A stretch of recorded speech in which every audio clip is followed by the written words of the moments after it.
Tie ball game with 7:41 to go here in the second half.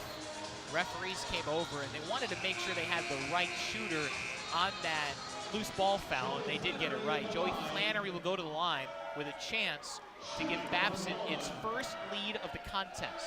I'm glad I got a chance to look at it because Johnson absolutely careened into Flannery. Flannery connects on the 1-and-1, and Babson has come all the way back from a 13-point deficit to take the lead. Flannery, second in the nation in free throw makes, and that's his 200th.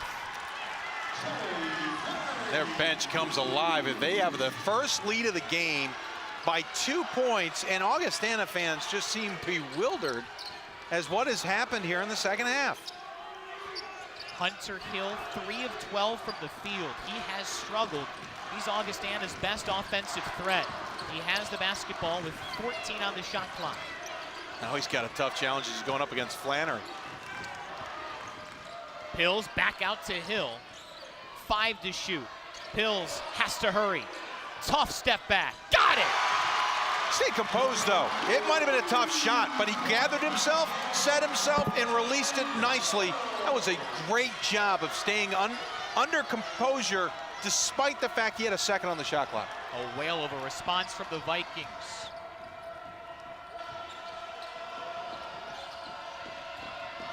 Here's Flannery already with 24, make it 26. He's got an amazing touch around the rim. You're right. That's the kind of thing you mentioned earlier. You can't see on tape. You can't maybe appreciate around video. But watching that in person, just the little touch he has. Bradley Jacks with active hands. It stays with Augustana. Babson's just businesslike right now. They've turned on a different gear. They've almost tuned out everything else going on in this arena. Interesting storyline to monitor here for Augustana. Now down by 1 after a 13-point halftime advantage. They have both Ben Ryan and Brandon Motzel on the bench with 4 fouls. Ryan, a starter. When do you risk it and bring one or both of those men back in? That's a tough question for Gray Giovanni. Their problem is that they've picked up those 4th fouls quickly after coming back into the game. So I think you gotta risk it another 3 minutes here. Another late shot clock situation. And then Joey Flannery bails him out. Yeah. That's his 3rd foul. Flannery overcommitted on the defense. Guy started to go past him, and Flannery brought his hands down, kind of just gave him a little push with both hands, held him up as a result, and that'll draw the foul as Jacks will come out and Wiki will come back in. 3rd foul for Flannery, so certainly not in any trouble here with 6-12, but he's gonna want to be a little careful not to pick up a quick 4th. Flannery 6 of 7 from the field in the second half. Here's Hill, got it. Wow. Oh, that's a huge shot from Hunter Hill. Just his 3rd 3 of the NCAA tournament. We'll see if that kind of gets his shooting stroke back. One thing I can tell you, it's not going to phase Babson. Wiki saves it, but he throws it right to Griffin Pills. Augustana surges in a swat away from Matt Droney.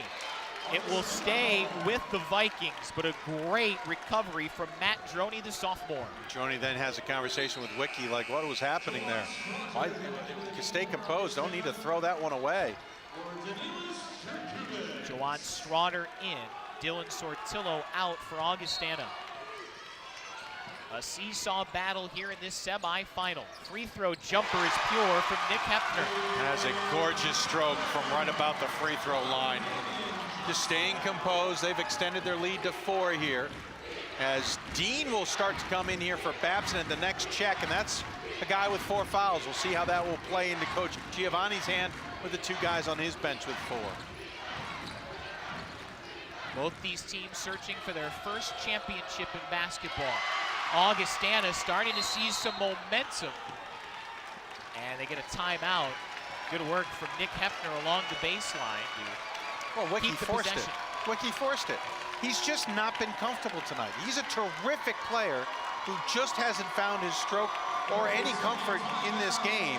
And in that case, he forced it yet again. And I can understand at some point in time, you got to do what you want to do. And by the way, you're checking it out here. Ryan indicated, you want me in, right? You want me in. I have a feeling they're going to make sure he goes in here coming out of the timeout. So odd to see from John Wicke.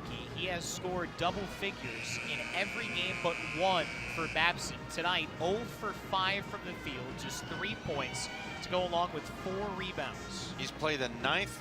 He's 9th in the NCAA in total minutes. He is a 3-time conference first teamer. We mentioned earlier, 1,200 plus points, 600 plus rebounds. Only the 6th person to do that in Babson history. He's just having an off game. And how scary would it be as if he was having a good game right now? As much as Babson has struggled and as much as they've gotten back into this game, if he's having a good game, where would we be now? On the flip side, though, if you're coming at it from Augustana's standpoint, we could say the same thing about Hunter Hill. He's 4 of 13, yeah. So both teams have had a key cog a little bit off this evening. By the way, Ryan did not check back into the game. They still keep their 2 guys with 4 fouls on the bench to the Vikings. Hunter Hill thought about it. Probably a good decision he didn't. Hills will trigger and nail it. Back to a 7-point advantage for Augustana. Team's best shooter from deep at 42%, showing you in the second half just how dangerous he can be, unassuming, and just buries. He's got great form on his shots. An 8-0 spurt for Augustana and an offensive foul on Flannery, his 4th. Flannery tried to take advantage of a situation. To be honest with you, the defender was in a perfect spot there, and Flannery lowered the shoulder to try and gain an advantage. You'll see it here. Boom. I thought the defender did a nice job of staying in the play there, and Flannery got called because he lowered the gun, basically. Strotter draws the best offensive threat on the other team. He's given up 4 inches and a bunch of points to Flannery, but he comes through there. Have to think maybe Flannery will check out here next whistle, as they've got a sub at the bench. It only seems like it would be for Flannery. By the way, Coach Giamatti calling the play from about 6 feet out on the floor. Hill, a really tough shot. He nails it. 10-point lead, Hunter Hill with a huge 3. They may have been calling that a 2 as it's on the board at 56-47. Indeed they do. Boy. On the other end, a block. And Augustana has stormed back in front by 10. Wow, 11-0 spurt.